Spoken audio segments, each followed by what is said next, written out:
Well, hello, friends. I'm grateful to be with you as we have our weekly check in about all things happening at St. Paul's United Methodist Church. As I'm recording this, it is a busy day on campus.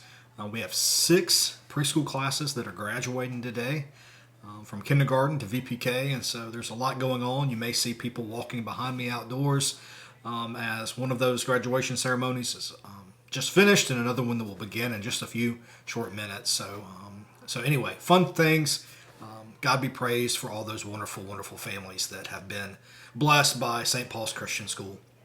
Real quick, I want to talk to you about some things. First, a couple of things are about events and things that we want to make sure that you're aware of. And some of those we invite you to respond to, so you can sign up and do particular things to make sure that you're a part of what is happening here. And then at the end, I want to talk to you a little bit about worship and give you a little bit of a preview about what we're going to be tackling in worship this week, and pray that it will be a blessing to you as well.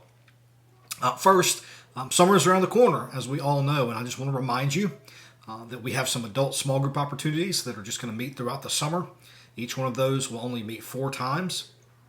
We understand summer is a busy time. The folks are going to be traveling, but we want to make sure that we are continuing to walk together in this journey of faith and to engage in our own discipleship in meaningful ways. So if you can go to spocala.org/summer, you can check out those opportunities there. We have a Bible study that will meet on Wednesdays 4 times at noon, and then we have a book study that will meet 4 times on Wednesdays at 6 p.m. Both of those will happen here on campus, and everyone is welcome. Okay, if you're an adult or a youth, you are welcome to join those studies.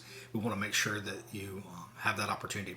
If you need nursery, you can sign up and let us know that you need nursery for those, and we will work to make that happen for you as well. Okay.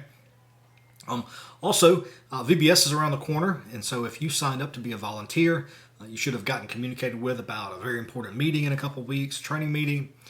If you are interested in volunteering and you have not let us know that you'd like to do so, it's not too late to do that. Please respond, let us know, and we'll get you in contact with the proper people and get you on the list to be a volunteer for Vacation Bible School this summer.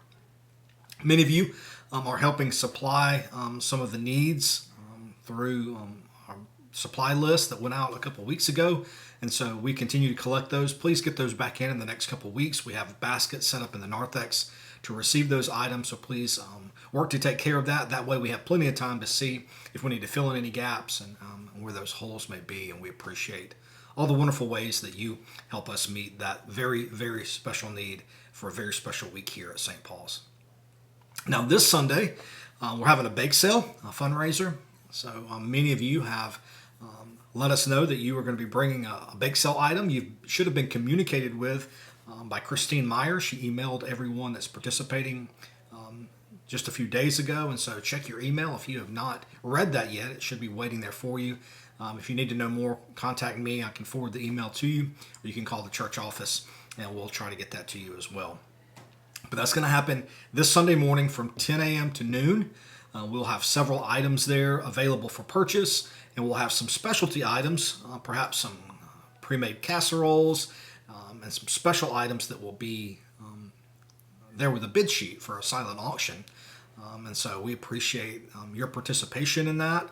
Well, if you're bringing an item, if you're purchasing items, all of the proceeds are going to go to help some of our youth and our children that are going to be going to summer camp this summer at the Warren Willis Camp here at Fruitland Park. So really appreciative of the way that you guys are stepping up and participating in that and helping these kids and families meet the financial need of a wonderful, wonderful week where they will grow in their faith and connect with friends and meet new ones as well. So thank you, thank you, thank you.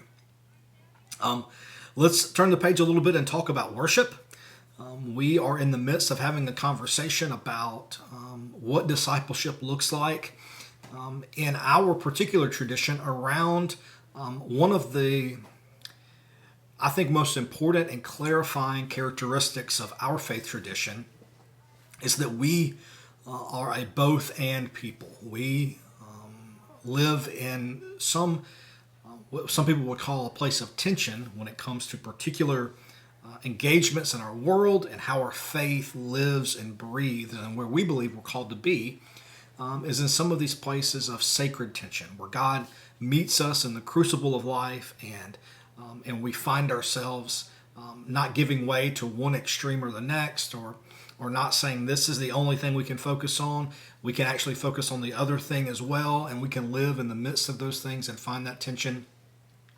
Last week we talked about the tension between me and we, and what it means to understand that our faith is, yes, both a personal relationship with the divine, but it is also a communal experience, and that we gain so much from that.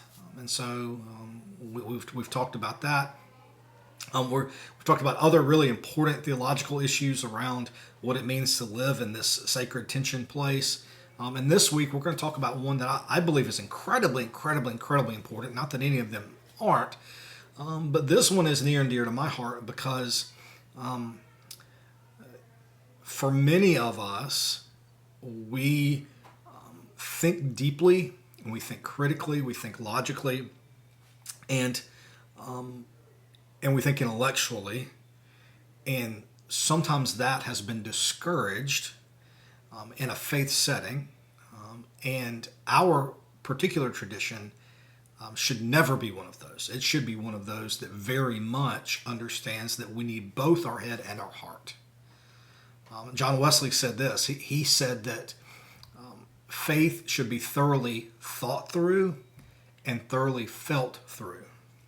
And so we're going to talk more about what that means. I don't want to get into that in this brief video, but we very much believe that faith is both an intellectual project per se, but it's also a very felt and experiential project. That we live in the tension of both of those things, and we need both of those things to have a full experience of faith and of life, the way that we believe God intends, and the way that Christ modeled for us and invites us to follow in Him.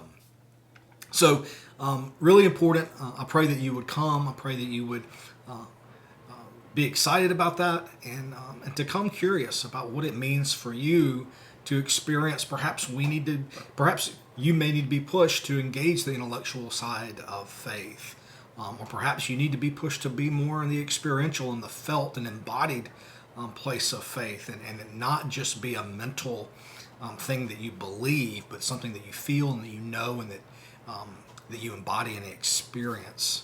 So we'll get more into that. I don't want to go too much into that. I'm right in the throes of studying and preparing that for this Sunday, so it's all very fresh on my tongue, so I'll leave that be. But God bless you all. Have a wonderful, wonderful week.